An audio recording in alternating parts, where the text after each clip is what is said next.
Good morning. It's good to be here this morning. I'm actually catching up with other teachings that I've done with YouTube. I got a different camera, so I'm using that, and we're I'm just trying to get caught up and get everything set up.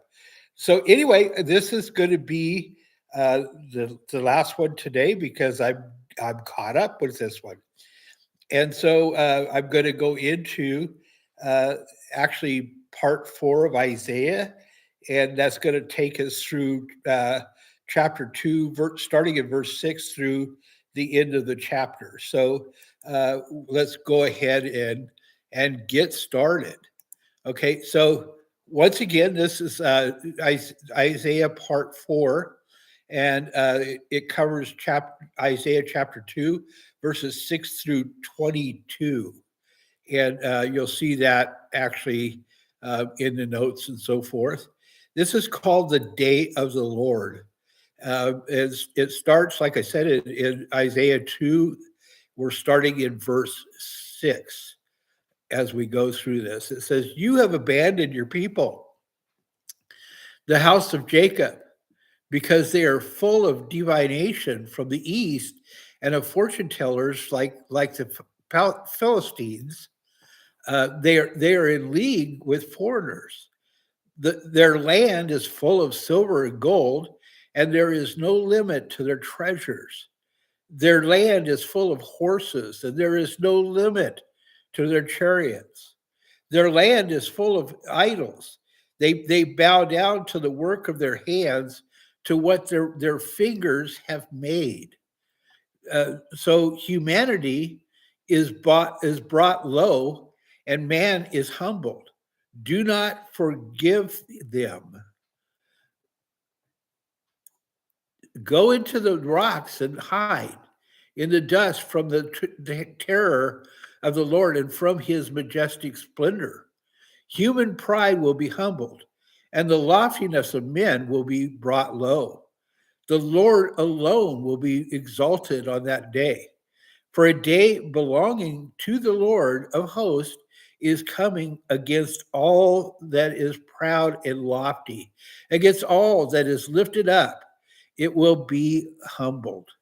Against all the cedars of Lebanon, lofty and lifted up, against all the oaks of Bashan, against all the high mountains, against all of the lofty hills, against every high tower, against every fortified wall, against every ship of Tarshish, and against every splendid sea vessel. So human pride will be brought low, and the loftiest of men will be humiliated and humbled. And the Lord alone will be exalted on that day. The idols will vanish completely. People will go into the caves, into the rocks, into the holes in the ground, away from the terror of the Lord and from his majestic splendor when he rises to terrify the earth. On that day, people will throw their silver and gold idols, which they made to worship, to the moles and the bats. They will go into the caves of the rocks and the crevices in the cliffs, away from the terror of the Lord and from the majestic splendor which when he rises to terrify the earth. Put no more trust in man, who has only the breath in his nostrils. What is it really worth? Okay, so there you go. I mean, you talk about something lofty. Okay, that is it. I mean, look at what it says, because man's going to be humbled, even though man has been trying to exalt himself from almost from the beginning. I mean, it is from the beginning, and he's trying to exalt himself, and yet he's going to go down. Now, here's what it means. Isaiah 2, chapter 2, verse 6 through 22, describes a period of judgment for Israel and Judah due to their spiritual decline, which they have turned to foreign practices, alliances, and wealth instead of God. The passage contrasts this with the future glorious day when God will be exalted. His judgment will fall on the proud, and people will abandon idols and human trust to follow him. The key message is a warning against trusting in human power and idols, and call to uh, place ultimate faith in God and God alone. You know what he was talking about, that all that man has is the nostrils that's in his breath. That's it. You know, once ceases, man is no longer anything. He's dead. And so we look at this and we think about it, and why have we put our trust in in men, or in any other thing other than God? God is eternal. He's never going to die, never has. He's always existed. So that is amazing.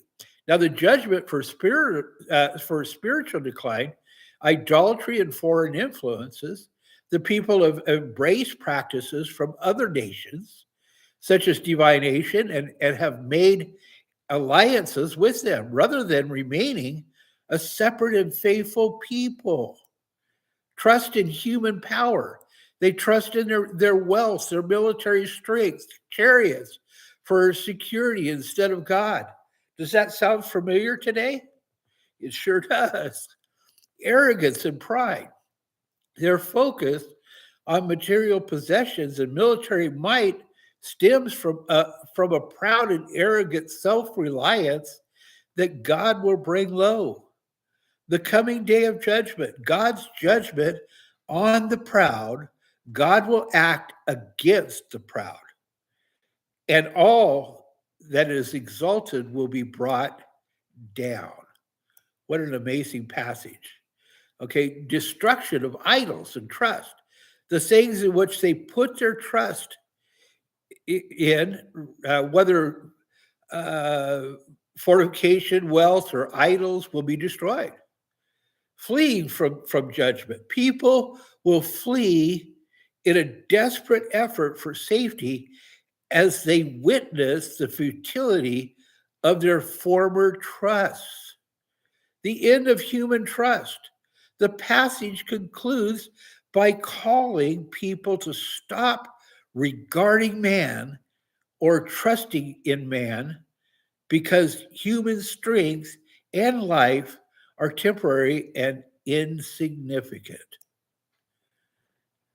The ultimate hope, while this passage focuses on warning and judgment, it is set against the backdrop of a future hope where the mountain of the house of the Lord will be established and the word of God will go out from Jerusalem to the nations.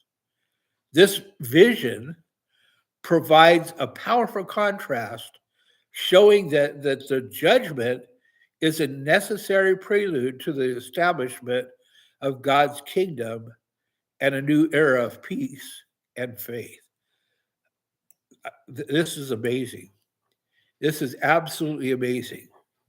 And you know what? The thing is, it's true. And it's been prophesied from the beginning. And Isaiah is bringing it home to them.